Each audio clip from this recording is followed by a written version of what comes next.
Hola, ¿cómo están todos y todas? Mi nombre es Santiago de Molinos Verdes de Moringa y hoy les traigo una versión un poco más resumida de lo que fueron las charlas de huertas domiciliarias y abonos y enmiendas orgánicas. Esto como parte del programa de capacitación Gestión Responsable del Ambiente Compartido. Vamos a compartir aquí pantalla para que puedan ver la presentación. Pues aquí estamos gracias al Centro para la Sostenibilidad Urbana, al Programa de Gestión Responsable del Ambiente Compartido, a la Municipalidad de Belén y a las personas que hicieron que estas charlas y estos cursos fueran posibles. Vamos a comenzar. Entonces, para ir empezando, estos son un poco los contenidos que vamos a ver en esta sesión. Introducción al concepto de permacultura, que tal vez algunas personas no lo conozcan, pues vamos a sea refrescarlo o introducirlo. Cómo diseñar una huerta. Para esto vamos a ver algunas técnicas de siembra y también cómo organizar un poco los elementos, las partes de la huerta. Tipos de suelo, coberturas, tipos de abono, cómo seleccionar el tipo de abono según dónde vivan ustedes o cuánto espacio tengan, cuánto material tengan, qué tipo de material. Y terminamos con los insectos o hongos comunes en la huerta que pueden afectar nuestras plantas y así como algunas enmiendas caseras para el jardín o la huerta. Vamos a ver si aquí puedo hacer una... No, ya vi que no. Vamos a ver el... Aquí. Ok, entonces, la permacultura. Si vemos la palabra permacultura, tenemos dos partes en las que se puede dividir esta palabra, ¿cierto? Cultura y permanente. Entonces, ¿qué hace parte de la cultura? Pues muchas cosas, desde la danza, la arquitectura, la forma en que hablamos, el- la comida, la agricultura, muchas partes. Y en esta flor vemos algunas de las áreas que abarca la permacultura, que vendrían siendo la educación, la gobernanza, la construcción, las finanzas, la salud, el manejo de la tierra, entre otras. Es importante que la parte permanente permacultura no quiere decir que vamos a pasar toda la vida, 100 años, dentro de 1000 años, construyendo las mismas casas, comiendo la misma comida, pero sí que va a haber un contexto que se va a mantener y tenemos que diseñar, o lo que promueve la permacultura es diseñar acorde a ese contexto para que sea más eficiente la producción, el uso de la energía, el uso de nuestras fuerzas y nuestro tiempo. La permacultura tiene tres éticas, que para mí sin estas tres éticas no sería permacultura, podrá ser algo similar, a algo como la agricultura orgánica, como la agroecología, pero tiene que tener estas tres éticas para mí, para hacer permacultura. Y este sería el cuidado de la tierra, el cuidado de las personas y compartir la abundancia. ¿Cómo se ve el cuidado de la tierra? Pues reciclando, usando abonos orgánicos, usando repelentes naturales, no químicos. ¿Cómo se ve el cuidado de las personas? Proveyendo un espacio saludable donde puedan tener bienestar, donde puedan no estar estresadas las personas, donde se les valore sus diferencias y sus habilidades.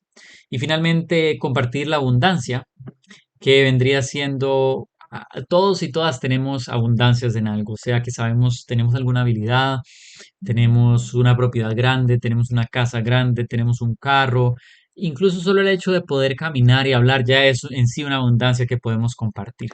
Entonces la permacultura busca que seamos conscientes de estas habilidades, de estas cosas que tenemos, que podemos compartir con otras personas y que sepamos repartirlas de manera oportuna y sostenible, regenerativa. Esto es una definición de permacultura y definiciones de permacultura hay tantas como permacultores y permacultoras. Entonces ustedes pueden investigar y con el tiempo, si empiezan a practicar permacultura, puedes hacer su propia definición. En mi caso, yo la defino como una ciencia porque es algo que tratamos que sea preciso. Llevamos un registro, es ética, por lo que acabamos de hablar de los principios éticos, de diseño, porque constantemente estamos diseñando huertas, sistemas de recolección de agua, sistemas educativos, económicos, que empodera a las personas y comunidades, porque para mí al menos no se trata de que yo voy a aprender cosas y me las voy a guardar y, y voy a hacer a los clientes dependientes o a la persona que tenga que pagar para poder acceder a esos conocimientos, sino yo quiero que la gente tenga acceso a esto para que así entre todos y todas podamos regenerar de manera más rápida. Luego, para vivir de manera regenerativa, como digo, si empoderamos a las personas con estas éticas, con estas herramientas de diseño de una forma científica, ¿verdad? Que lleva un registro de lo que vamos logrando para así poder compartirlo y que se pueda replicar. Entonces aquí tenemos una, un diseño regenerativo. Esa sería mi definición. Como digo, con el tiempo ustedes pueden crear su propia definición conforme vayan entendiendo de qué se trata la permacultura, visitando proyectos, conociendo otras personas que la practican. Ahora, ¿cómo se ve la permacultura? Vamos a verlo. Primero, un ejemplo a nivel internacional. Esto es en China, Loess Plateau. Estos eran un lugar en China que estaba súper erosionado, que fue trabajado con químicos, agricultura intensiva, pastoreo intensivo de animales, deforestación, en fin, un montón de cosas que convirtieron esto en un lugar totalmente árido y difícil de trabajar. Con los años, más por ahí de los 70s, 80s, este espacio fue trabajado por diferentes permacultores, biólogos, un montón, un equipo grande que poco a poco fue reforestando, trayendo diferentes técnicas que ayudaran a mejorar estos sistemas, a recuperar la microbiología y la macrobiología. Y ahora ya es un espacio que tiene nuevo bosque, que tiene animales, que ya no tiene la erosión que tuvo hace años. Entonces es un ejemplo de cómo aplicar la permacultura junto con otras disciplinas y cómo ha cambiado este paisaje. Más en Costa Rica vemos la Ecovilla, un espacio, como decir, es como una urbanización sostenible. Entonces tiene árboles frutales por todos lados, tiene una huerta comunitaria, las construcciones son con materiales naturales como adobe, bahareque, bambú, madera. Incluso la madera normalmente es recogida de las zonas cercanas, madera que tal vez un árbol que se cayó, que le cayó un trueno, bueno, un rayo. em, y así se va aprovechando. Muy cerca está el proyecto Alegría, que tiene diseño similar, es como de la misma gente, por decirlo de alguna forma, igual con huerta, igual con muchos árboles, para siempre estar creando abundancia. A una escala más pequeña, Mamá Verde, con su proyecto familiar, donde también tiene huerta, también produce sus propios insumos, trabaja con su hija, tiene muchos ejemplos interesantes. El busotel, que no es una huerta, pero la permacultura va más allá de las huertas, ¿cierto? Entonces aprovecha un bus viejo y lo convierte como en una casa donde la gente se puede quedar. Y así se está dando como un uso a esta estructura metálica, ¿verdad? Tan grande. Luego tenemos la finca urbana autosuficiente Pico Blanco. Esto está por el lado de Escazú, por Pico Blanco. Un ejemplo lindísimo de permacultura familiar con paneles solares, recolección de agua llovida, conservación de semillas, abonos naturales, algunos animales, tratamiento de aguas grises y negras, baños conectados a un biodigestor, en fin, un montón de ejemplos lindísimos. Vean aquí la parte de la siembra en los techos, los encurtidos. Don Hugo hace panes, hace granola, en fin, un montón de cosas lindísimas que hace él en su proyecto con su familia. Aquí algunas de las clases, estas botellas cortadas para hacer embudos, para hacer vasos. Y ahora, ¿qué es indispensable para comenzar una huerta? Muchas personas quieren empezar una huerta y ven las revistas y piensan que esa es como la huerta que les serviría, pero es bueno analizarlo con calma y ver qué puede ser lo que a mí me sirve. Esencial, sol, sustrato, semillas y agua. El sol va a permitir que las plantas hagan fotosíntesis, que puedan crecer. El sustrato es de donde se sostienen. Entonces puede ser tierra, un poco de arena, piedras. Hay diferentes sustratos. Las semillas, ¿verdad? Y las semillas no tienen que ser compradas. Hasta yendo a una feria, al final de la feria, esas plantas, esos frutos o vegetales que están tirados en el suelo, a veces nos pueden servir para sembrar por estaca, para sacarle las semillas a esa papaya que está casi podrida o que se golpeó y está en el suelo. Esas son formas de encontrar semillas y pues el agua es esencial para las plantas. Entonces, esto es lo básico y ya de aquí podemos agregar otras cosas. Es importante la microbiología del suelo y por eso yo personalmente no trabajo con hidroponía, porque la hidroponía normalmente se basa en químicos, no se basa en la microbiología del suelo, se basa en una serie de nutrientes que poco a poco la ciencia ha ido descubriendo y piensan que eso son lo que necesitan las plantas. Pero yo pienso que las plantas no son solo nutrientes, también es toda esa vida que está ahí bajo la tierra que les ayuda a crecer y a protegerse. Ahora, si ya tenemos tierra, agua, semillas y sol, si ya tenemos microbiología, entonces, ¿cómo podemos empezar a diseñar una huerta? Necesitamos saber cuánto tiempo tenemos disponible, ¿verdad? Entonces, si ustedes van a tener 1 hora a la semana o van a tener 5 horas, si es una persona o si son 3 personas, eso va a depender. Y el principio de permacultura en este caso sería soluciones lentas y pequeñas. Es mejor empezar con poquitas plantas y ir midiendo qué tanto recurso necesita en tiempo, en materiales, en espacio, y poco a poco agrandando el sistema, en vez de crear un sistema demasiado grande que luego nos puede costar mucho mantener. Vamos a empezar con un mapa de sectores, tal vez, y los sectores son todos estos factores externos que influyen en nuestro diseño. Entonces, eso puede ser el sol, cómo, de qué lado amanece, qué lado anochece, luego la sombra, ¿verdad? Cómo pega el sol, qué sombras proyecta, si hay árboles, si hay muros, si hay edificios. Eso nos va a ayudar a organizar dónde van las plantas y cuáles plantas podemos sembrar, cuáles elementos podemos agregar. Algunos como una huerta sí van a necesitar mucho sol, pero algo como un tanque de agua es mejor que esté en la sombra para que no se le hagan algas o no se caliente, no se tueste.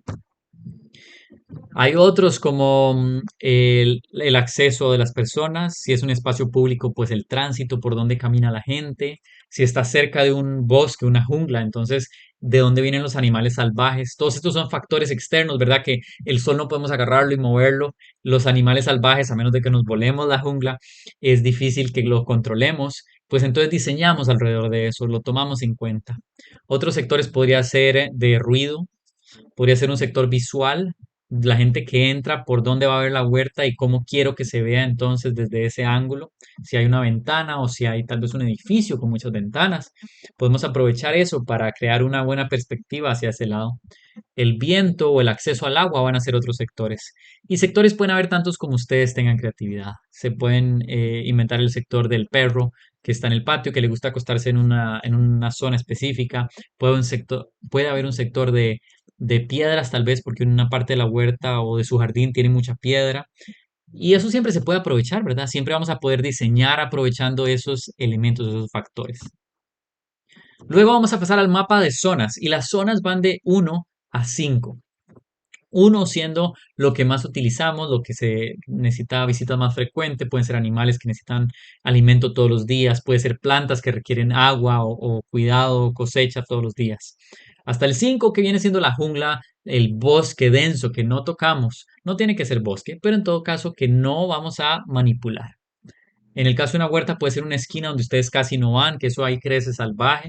En el caso de una casa puede ser el cielo raso, donde ustedes meten cosas ahí y se olvidan de ellas, ¿verdad? Entonces, de 1 a 5, siendo 1 lo que más mantenemos, lo que más necesita cuidado, y 5 lo que no tocamos. ¿Cómo puede verse un mapa de zonas? Lo básico sería concéntrico, como en este dibujo que vemos a un lado. Sin embargo, no siempre va a ser concéntrico y podemos ver el otro ejemplo donde la zona 1 está a la par de la zona 4, donde la zona 3 está a la par de la zona 1 también. Entonces, según la topografía y las necesidades del terreno, vamos a organizar el espacio. Y una zona 5 puede estar a la parte de una zona 1 en caso de que la casa esté tal vez en la parte de arriba de una montaña y haya una bajada muy pronunciada justo al lado. Entonces ahí tal vez no vamos a estar haciendo una huerta o sembrando cosas. Vamos a dejar que ahí en esa pendiente inclinación pues, se vuelva un poco salvaje. Y está perfecto porque eso va a balancear el diseño. Aquí vemos otro diseño donde hay zona 1, zona 2, zona 3 en en una organización diferente. ¿Verdad? Y de paso, uno puede crear zonas, los factores, perdón, los sectores van a mantenerse bastante parejos independientemente de la zona, del área que tengamos. El sol siempre va a salir por el mismo lado, no importa si estamos del lado norte, del lado sur de la propiedad. Sin embargo, si tenemos, por ejemplo, dos casas en una misma propiedad, cada casa puede tener su propia zonificación. porque cada persona o grupo de personas que vivan en cada casa va a usar el espacio de forma diferente y va a visitar más o menos ciertas áreas. Los mismos elementos, como un gallinero, puede tener una zona uno a zona 5. Zona uno podría ser donde está la comida de las gallinas. Zona 5 va a ser donde puede ser más peligroso, tal vez porque pueden venir animales desde afuera. Ahora, algunas técnicas de siembra. En las técnicas de siembra vamos a ver el doble excavado, por ejemplo. El doble excavado se utiliza, o en mi caso yo prefiero utilizarlo al principio para aflojar la tierra. El arado normal iría a 30 centímetros, el doble excavado va a 60. Entonces, con una pala vamos haciendo franjas, como se ve aquí un poco en el dibujo, sacando esa tierra, pasándola, la primera la sacamos, la metemos en un saco y luego vamos aflojando el resto, ¿verdad? La pala es como de 30 centímetros y luego la con un bieldo o con otra pala podemos aflojar los otros 30 y pasar poco a poco cada franja a la franja que ya aflojamos. Esto va a permitir un mejor desarrollo de raíz hacia abajo, una mejor filtración del agua y el aire. Y lo que yo recomiendo es no estarlo haciendo cada rato. Digamos, cada vez que cosechen, no hagan de nuevo un doble excavado, porque si no, se está como interrumpiendo un poco la vida microbiológica. Entonces esto es tal vez para un terreno compactado, un primer trabajo, una primera siembra. Ya con el tiempo, las mismas plantas, la misma cobertura y los abonos van a ayudar a que esa tierra se mantenga floja. La siembra hexagonal es cuando en vez de sembrar en líneas, como se ve en este dibujo al lado derecho, vamos a sembrar como en triángulo o se llama también pata de gallo. Si ven en el dibujo de la derecha hay una comparación sembrado en líneas y sembrado en patagallo o en siembra hexagonal. Como la misma cantidad de plantas cabe en una porción pequeña del espacio, aprovechando así más espacio para sembrar las plantas. Si viven en áreas urbanas, pues esto es genial porque van a poder sembrar más plantas en menos espacio. Además hay más retención del agua porque las mismas plantas van a crear como una cobertura. Hay que tomar en cuenta qué tipo de plantas van a sembrar porque hay plantas que si se siembran muy tupidas más bien van a acumular humedad y eso va a generar luego hongos. El Hugelkultur es una palabra alemana, si no me equivoco, y lo que aprovecha es el material grueso. Esto más que todo para fincas, donde tal vez hacemos podas, tenemos árboles grandes y eso en un compost va a durar mucho tiempo. Entonces mejor hacemos estos montículos que van a retener bastante humedad y que con el tiempo van a irse descomponiendo, generando fertilidad para el montículo. Ahí vamos a sembrar plantas que van a aprovechar poco a poco esta fertilidad y van a ayudar a descomponer también estas plantas, creando, el montículo se va a bajar un poco con el tiempo, ¿verdad? Pero es una muy buena forma de aprovechar material grueso. Ahora, en los tipos de suelo. Los tipos de suelo que tenemos van a ayudarnos a seleccionar las plantas. Unas plantas más europeas, en Europa el suelo es más arenoso, más pedregoso, más seco, ¿verdad? Entonces eso podemos aprovecharlo para cosas como romero, lavanda, orégano. Mientras que otras plantas les va a gustar más el suelo arcilloso o más húmedo, la cúrcuma, el jengibre, la galanga, el tiquisque. Entonces veamos algunos tipos de suelo. El arenoso, como decía, es muy seco, no absorbe el agua, sino que deja que se filtre, retiene la temperatura, puede ponerse caliente si está sin cobertura. Es bueno para mantener la calidez en lugares fríos, ¿verdad? Porque va a atrapar ese calor durante el día. Y como decía, es buen drenaje. El limoso, por otro lado, es suelo como que el que encontramos en Coronado, aquí en Costa Rica, en algunas partes de Heredia, que es oscuro, filtra bien el agua, pero a la vez retiene la humedad. Es muy fértil, es rico en nutrientes y es compatible con muchos cultivos, porque no es ni muy seco, ni que filtra demasiado, ni tampoco demasiado duro como la arcilla. Hablando de la arcilla, es difícil de trabajar. Con la humedad se vuelve muy complicada para paliar, se le queda pegada las herramientas, retiene mucha agua. Es alta en nutrientes, pero el hecho de que sea tan compacta a veces hace difícil la absorción de estos nutrientes. Es difícil para las raíces crecer por lo dura que puede ponerse y se encharca mucho, retiene mucho la humedad, ¿verdad? Suelen ser ácidos estos suelos. La turba es un material un poco más fibroso, más poroso, más suave, retiene mucha agua y nutrientes. Es bueno para cultivar, pero normalmente plantas que les gusta más la humedad, ¿cierto? Luego tenemos los calcáreos y los rocosos, que ambos tienen muy buen drenaje, pueden retener calor por el tipo de minerales que los constituyen o la materia que los constituye. Son más bien más, en vez de ácidos, más bien son como más básicos, ¿verdad? Eso puede ayudar a algunas plantas que les gusta. Em, y para hacer una prueba, ustedes pueden coger un tarro plástico de vidrio mediano, tal vez de unos 2 litros, le echan agua y van a echar un poco de la tierra que tienen en su jardín, en su huerta, en su finca. No mezclen de muchos lugares, tal vez se puede hacer diferentes tarros en diferentes áreas si es una finca grande. Entonces, si ven, ustedes le echan el agua, le echan una paladita de tierra, luego lo tapan y lo revuelven bastante y lo dejan ahí que se asiente por un tiempo. Unas horas o 24 horas al día siguiente van a ver que hay capas y estas capas nos van a ayudar. Las partículas más grandes van a ir al fondo, ¿verdad? Porque son más pesadas, mientras que las partículas más finas, como la arcilla, van a quedar arriba. Si ven en este caso el suelo arcilloso, digo el suelo arenoso, perdón, ven que tiene esta capa como amarilla, tiene bastante capa amarilla, mientras que el suelo arcilloso tiene bastante capa roja, que sería la capa de arcilla. Entonces así pueden tener una idea más o menos cuál es la composición de sus suelos sin tener que llevarlo a un laboratorio, que sea económico, es fácil y rápido también. Ahora, si necesitamos mejorar nuestro suelo, vamos a hacer compost. Y para el compost no hay que complicarse mucho. Yo tengo varios factores que para mí hacen de un compost que sea un proceso fácil. ¿Por qué queremos usar el compost o los abonos naturales? Porque promueve la vida del suelo. Esa vida va a hacer que nuestros cultivos sean mucho más fuertes, más nutritivos también. Es tan diverso como los ingredientes que hay en él versus un abono químico que es como muy calculado, tiene ciertos nutrientes nada más. El abono químico, como no tiene vida, como no promueve la vida, de hecho a veces más bien la mata, entonces va a compactar los suelos porque no va a permitir que hayan bichitos ahí que andan escarbando, que andan como haciendo huecos, moviendo la tierra. El abono sí, natural o el compost va a retener hasta un 100% de su volumen en agua.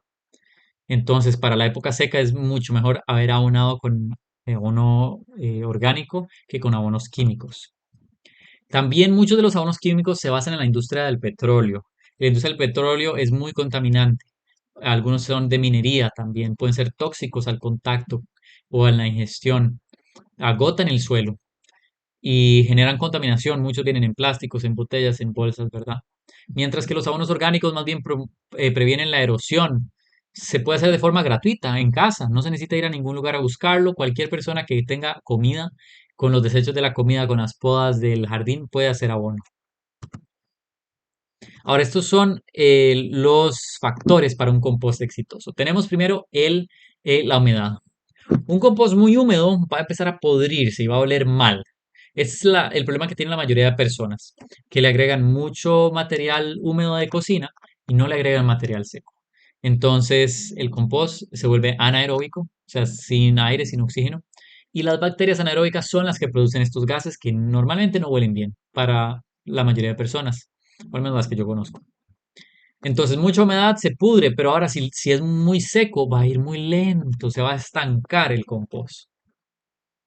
Un segundo factor sería la temperatura. Y es, si queremos matar ciertos patógenos, vamos a tratar de estar entre unos 45 a 60 grados.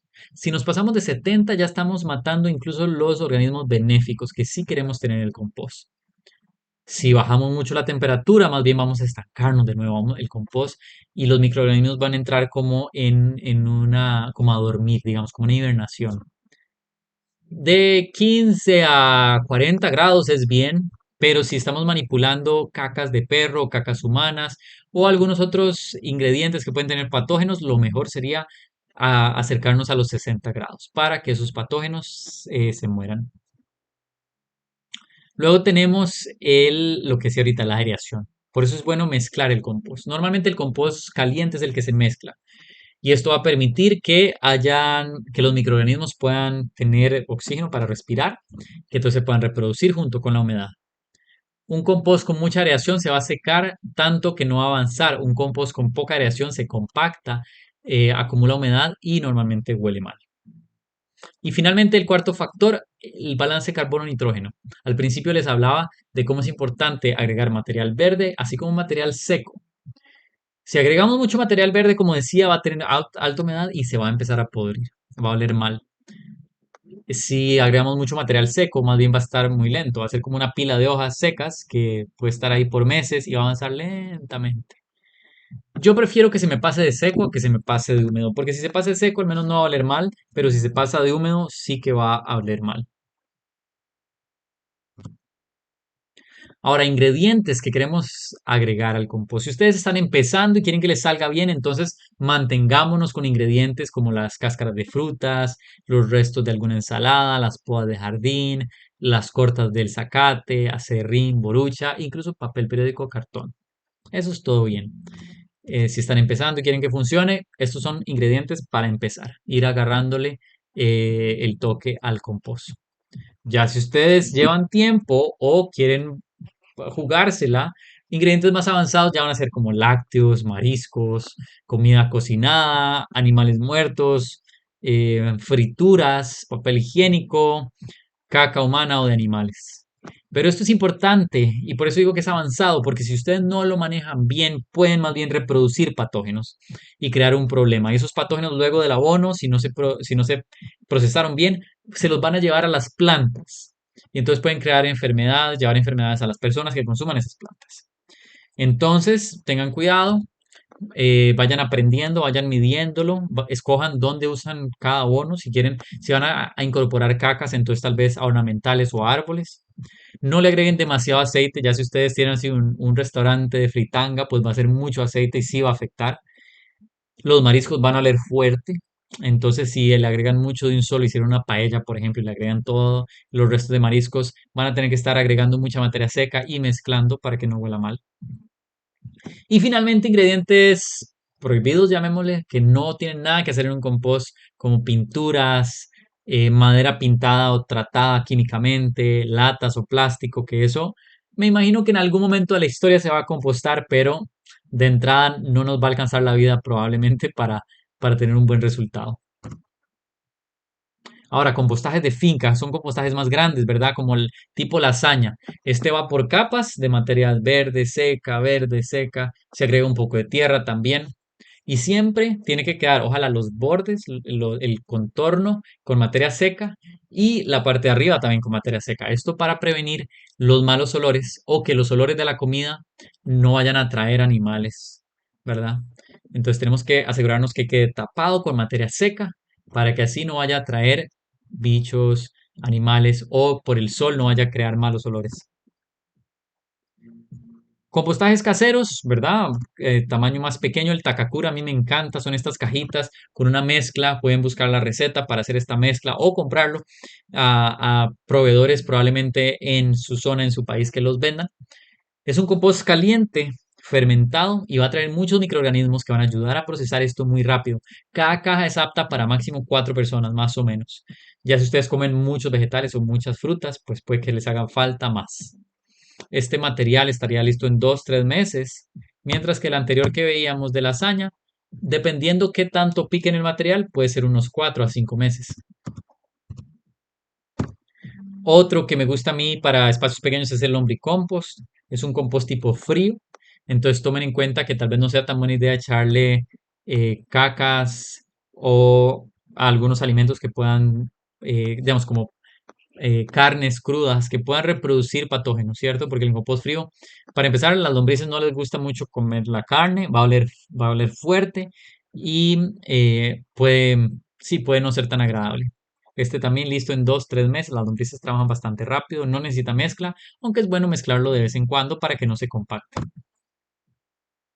El baño seco a mí me encanta, se puede ahorrar muchísima agua. El otro día hacía el cálculo y en 15 días de usar un baño seco en vez de un baño de agua podemos ahorrar 1 año y medio de consumo de agua potable para una persona, consumo tomado. Entonces imagínense, 15 días de baño seco igual a 1 año y medio de agua que alguien podría tomarse. Yo lo promuevo mucho, genial para fincas donde tal vez no hay acceso a la tubería de la calle, y que tirar un tubo desde lejos costaría muchísima plata. En un baño seco se usa acerrín o borucha para compensar el nitrógeno con el carbono y se usan dos cámaras o se pueden usar estañones que uno saca y mete conforme necesita. Y entonces con el tiempo, a los 4 o 6 meses, ya ese material va a estar listo para ser usado aquí en el trópico en Costa Rica. En otros países más fríos, pues puede necesitar un año, año y medio. Ahora pasamos a insectos o hongos comunes en la huerta. Estos son los benéficos. Primero, las mariquitas, las libélulas, los murciélagos, la mosca soldado negro, que es esta que vemos aquí abajo. A ver, esta que vemos aquí abajo. Esta mosca no es carroñera, entonces no se les va a ir a meter a la comida o a la cocina. Esta mosca es más del compost. Las larvas de mosca soldado negro, que son las que están justo arriba, ayudan a procesar el compost muy rápido. Luego están las abejas, las mantis, etcétera. Estos son insectos, bueno, los cien pies, que son descomponedores, los escarabajos también. Son insectos que queremos tener, no queremos matar, porque ellos nos van a ayudar mucho en la huerta. Luego tenemos otros insectos que no son tan amistosos, que tal vez sí nos van a afectar en las plantas. Tenemos polillas o algunas mariposas que las larvas se van a comer las hojas de nuestras plantas. Otros insectos con exoesqueleto, que son esos que son como más crocantes cuando uno los estripa sin querer. Bueno, digo yo sin querer. Los escarabajos, digo, perdón, los saltamontes que también se comen las hojas. Algunos escarabajos que van a afectar palmeras o árboles porque empiezan a meter como a taladrar y entonces ya luego eso trae otros problemas de virus y bacterias que entran al tronco. Las hormigas que se comen las hojas. Insectos, vamos a llamarles suaves, que son como las babosas, las orugas. Y dependiendo cuál sea, vamos a usar diferentes técnicas. Por ejemplo, para la cochinilla, es esta que ven en la imagen de arriba, es más como agua con jabón. Suele afectar plantas de interior también, porque donde está muy seco la cochinilla crece fácil. Las babosas, vean que tenemos ahí una trampa con cerveza, se puede hacer como vasitos, ojalá con un techito, se ponen en diferentes partes de la huerta y el olor va a traer las babosas y ya cuando llegan y se meten ya se ahogan. No es mi ideal, pero es una forma de tratarlas. Las zompopas se pueden tratar con la guata. Eso sí, cuando se moja, pues va perdiendo el efecto, pero cuando está seca sirve bastante para que las zompopas no se suban al árbol, sino que se quedan ahí como todas enredadas en la guata. Otras opciones para zompopas es como el Omitox, que está basado en tricoderma y Beauveria, dos hongos entomopatógenos que ayudan mucho eh, o más bien, ayudan en muchos casos a otros, a combatir otros problemas en la huerta, pero también en el caso de las zompopas les daña el hongo y entonces ellas van a mudar a otro lugar. Las chinches con metarricium, que son otro hongo entomopatógeno, todo esto pueden conseguirlo en el laboratorio de la UCR, pero también aquí en Costa Rica. Pero también hay otros proveedores como Bioeco, Biomaca. Ya luego el aceite de neem, que es muy útil. También en el caso de la cochinilla es útil. Eh, esos se pueden conseguir en algunos agroservicios. Para los hongos, siempre el tricoderma, Beauveria, metarricium van a ayudar muchísimo. Aquí les muestro tres que son el oidio, el mildiu y botrytis. Estos son hongos que se pueden tratar con aspersiones de los hongos entomopatógenos. Cola de caballo ayuda mucho también a manejar los hongos. Agua con detergente, a veces agua con leche, porque el pH va a ser diferente y va a ayudar a combatir el hongo o a que se deje de esparcir. Las trampas cromáticas son muy buenas para insectos voladores. Dependiendo del color, va a tapar el insecto. Entonces vean que la trampa amarilla más para la mosca blanca, la mosca del mantillo, los pulgones y algunos minadores. El celeste es más para trips o moscas. El rojo para la mosca vitis, el negro para la tuta. Entonces, esto pueden comprarlo o también pueden hacerlo. Hay bolsas de plástico o contenedores que tal vez tienen esos colores que pueden ayudar. Es solo ponerle un pegante. Hay pegantes comerciales, ustedes pueden hacer también en casa.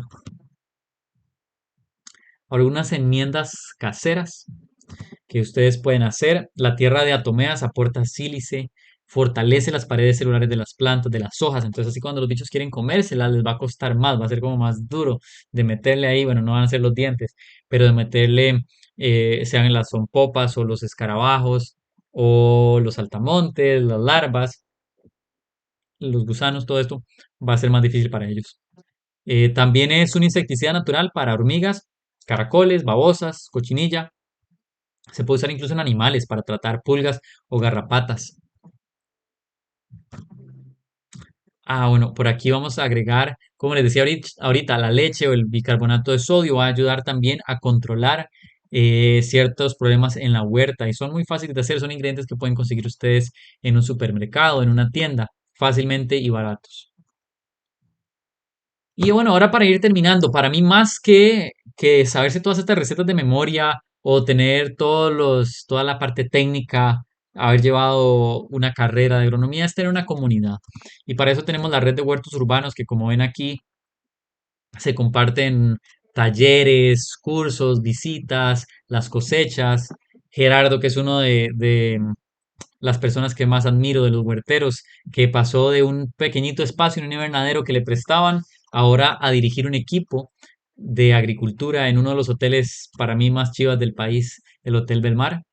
Eh, Luego también en este grupo se comparten materiales, cosas que tenemos en abundancia, como hablaba al principio, como lo es la tierra. A veces alguien está construyendo y comparte que tiene tierra y la gente va y aprovecha esa tierra. Vean esa tierra del lado izquierdo en Coronado, riquísima. Em, la gente comparte sus experimentos, semillas nuevas que tiene, tutoriales de cómo hacer en casa, en este caso una lombricompostera que está enseñando ahí Melissa. Entonces son cosas fáciles que se pueden eh, replicar y que en la comunidad nos apoyamos para que así sea más fácil, sea más entretenido, podamos compartir experiencias, compartir plantas. A veces a uno se le muere una planta, pero si la compartió puede recuperarla. Eso es algo que yo siempre hago, siempre siembro plantas y de una vez comparto para que si yo sé que vecinos y amigos o amigas tienen por ahí, en caso de que se me pierda porque no la regué, porque salí de viaje, por algún problema, algún hongo, algún insecto. Entonces, como les digo, aquí compartiendo en comunidades como nos apoyamos, nos acompañamos y no siempre podemos sembrar de todo, o sea, porque no tenemos campo, porque el clima no es el adecuado. Tener una comunidad nos ayuda en esa línea. Hace poco, durante la pandemia, Silvia, una de las participantes que también admiro mucho del grupo de huertos urbanos, cogió la moto, le montó unas canastas con plantas que ella tenía para compartir y semillas y se fue a dar la vuelta por sus comunidades cercanas, dando algunas plantas, recibiendo otras, dando algunas semillas, recibiendo otras. Y esto fue lindísimo porque todo el mundo terminó con un montón de plantas y semillas nuevas y ella también. Además de que conoció a un montón de huerteros y huerteras. Si quieren unirse, aquí les dejo mi información, sea para que me escriban, ahí ese código QR para que les entre directamente al WhatsApp. Molinos Verdes de Moringa es como se llama la iniciativa, fundadores de la red de huertos urbanos, también miembros activos de la red Permanezca, promoviendo la permacultura en Costa Rica. Son informaciones, enlaces que si quieren pueden aprovechar. En la página Molinos Verdes van a encontrar una parte de biblioteca donde van a ver un montón de libros, folletos, manuales que ojalá puedan aprovechar. También tenemos nuestra serie de permacultura en nuestro canal de YouTube. Todo eso puede accederse desde la página web. Ahí pueden ver sobre tipos de abono, tipos de compostera, proyectos que están practicando permacultura en Costa Rica, en fin, una serie de cosas que les puede motivar, que tal vez ustedes pueden visitar porque les queda cerca. Con esto vamos cerrando, volvemos aquí a la pantalla completa. Espero les haya gustado la presentación, que hayan encontrado utilidad también en las diferentes cosas. Estos contenidos pueden ser aplicados a pequeña escala y a gran escala. Todo esto es un resumen, digamos, de las dos charlas, huertas domiciliarias y abonos y enmiendas orgánicas, parte del programa de gestión responsable del ambiente compartido, organizado con la Municipalidad de Belén, con apoyo del Centro para la Sostenibilidad Urbana. Y bueno, sigan practicando todas estas cosas y como siempre les digo, imaginen ese mundo amoroso, colaborativo, empático, que al menos yo sueño. Me imagino que ustedes también sueñan algo similar. Y pregúntense si eso que hacen todos los días nos acerca más a ese mundo. Si sí, síganlo haciendo. Mi nombre es Santi, de Molinos Verdes de Moringa, y nos vemos en la próxima. Chao.